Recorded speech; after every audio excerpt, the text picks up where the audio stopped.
اس رات کو تلاش کرنے کی کچھ نشانیاں بھی ہیں۔ سب سے پہلی نشانی یہ ہے کہ لیلۃ القدر کی رات میں وہ رات بڑی ہی پرسکون ہوتی ہے، اس میں شور و شغف نہیں ہوتا۔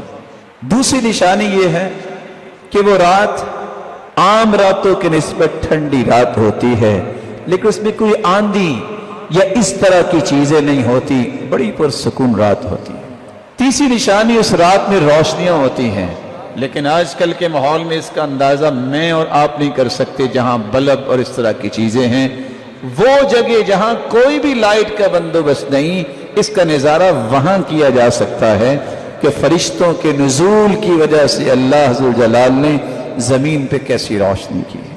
اس کی چوتھی نشانی یہ ہے، نہ یہ رات سخت گرمی میں بھی اتنی گرم نہیں ہوتی اور نہ ہی ٹھنڈی ہوتی ہے، طلقہ، بڑی کھلی فضا، جیسے انسان جاتا ہے تو کس طرح محسوس کرتا ہے، اسی طرح اللہ تعالیٰ نے اس رات کو رکھا ہے۔ اس کی پانچویں نشانی یہ ہے، جیسا کہ بعض صحابہ کو خواب میں دکھا دیا گیا، کچھ نیک لوگوں کو اللہ خواب میں دکھا بھی سکتے ہیں کہ فلاں رات یہ لیلۃ القدر کی رات ہے، اور اچھے خواب یہ مبشرات میں سے ہے۔ وہی تو ختم ہوگی ہے، اچھے خواب باقی رہ گئے ہیں۔ اور بعض علماء نے لکھا ہے کہ اس رات میں جو قیام کرتا ہے، جو لذت اس رات اسے محسوس ہوتی ہے، وہ دوسری راتوں میں محسوس نہیں ہوتی۔ لیلۃ القدر کی نشانیوں میں ایک نشانی یہ بھی ہے کہ جب اگلے دن سورج نکلتا ہے تو اس کی شعاعیں اتنی تیز نہیں ہوتی۔ ہاں، سورج کی شعاعیں تو ہوتی ہے، لیکن جو شعاع کے اندر تپش ہوتی ہے، وہ سورج کی شعاعیں اس طرح اس کی نہیں ہوتی، بالکل صافیہ ہوتی ہیں، بالکل صاف ہوتی ہیں۔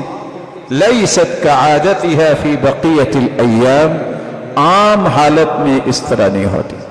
اس کی نشانیوں میں ایک نشانی یہ بھی ہے کہ سورج جب دوسرے دن نکلتا ہے، حمراء ضعیفہ، جوبن کے ساتھ سورج نہیں نکلتا، اس کی رنگت سرخ ہوتی ہے اور کمزور وہ جوبن ہوتا ہے۔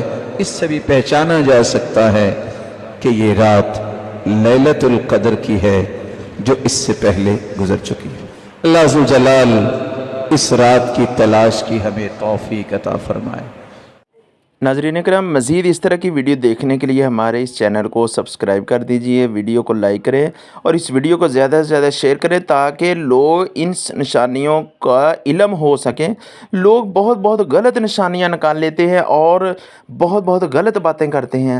مزید قاری صاحب کی نئی ویڈیو کے ساتھ انشاءاللہ ہم حاضر ہوں گے۔ السلام علیکم ورحمۃ اللہ وبرکاتہ۔